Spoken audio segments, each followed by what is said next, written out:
Sir मोर powers दिए गए आपको, उसमें थोड़ा सा बताएं। कौन से पावर दिए गए? किसने दिए पावर? ना मुझे नहीं पता आप किस पावर की बात कर रहे हो। हमारे पास 1 साल पहले जितना पावर था फिलहाल उतना ही है, और पावर की हम उम्मीद कर रहे हैं। इसलिए तो हम स्टेटहुड पे जोर दे रहे हैं, क्योंकि वो जम्मू कश्मीर के साथ किया हुआ एक वादा है, जो वादा पूरा होना चाहिए।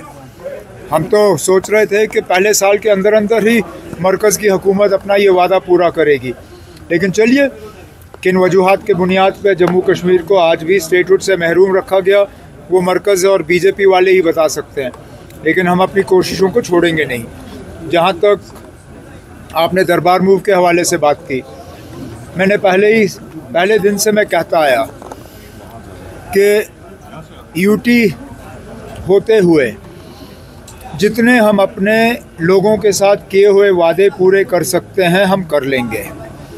इस सिलसिले में चाहे रिजर्वेशन को रिव्यू करके उसमें तब्दीली लाना, कैबिनेट सब कमेटी जिसकी निगरानी सकीना यत्तू साहिबा कर रही थी, उन्होंने अपना काम मुकम्मल करके अपना रिपोर्ट कैबिनेट के सामने पेश किया।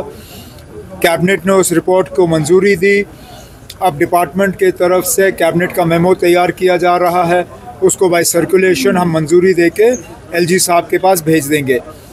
वो एक वादा था हमारा लोगों के साथ। इसी सिलसिले में दरबार मूव को दोबारा शुरू करना, ये भी एक वादा हमारा लोगों के साथ था। लगभग 3 हफ्ते पहले जब कैबिनेट की मीटिंग हुई, उस मीटिंग के दौरान ये फ़ैसला लिया गया। वो फ़ैसला एलजी साहब को भेजा गया। जैसे ही एलजी साहब का दस्तखत फ़ाइल पे हमें वापस मिला, हमने वो ऑर्डर जारी किया है और 2021 के बाद दोबारा जम्मू और श्रीनगर को इस दरबार मूव के ज़रिए जो है जोड़ा जा रहा है। जिस तरह कल बाबा मुफ्ती ने कहा कि जो राज्यसभा की 4 नशिस्तें हैं, हम कुछ शराइत रखे मैंने राज्यसभा और ख़ासकर महबूबा मुफ्ती साहिबा के बयान को लेके मुझसे इसमें जम्मू में पूछा गया, और मैंने जम्मू के प्रेस कॉन्फ्रेंस के दौरान अपने जवाब में यही कहा जो मैं आज फिर दोहराऊंगा।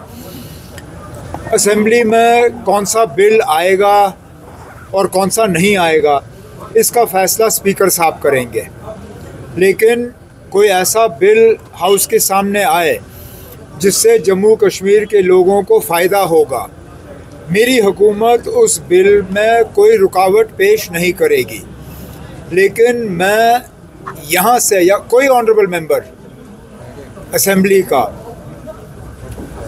स्पीकर साहब को डिक्टेट नहीं कर सकता कि कौन सा बिल आना चाहिए और कौन सा नहीं आना चाहिए।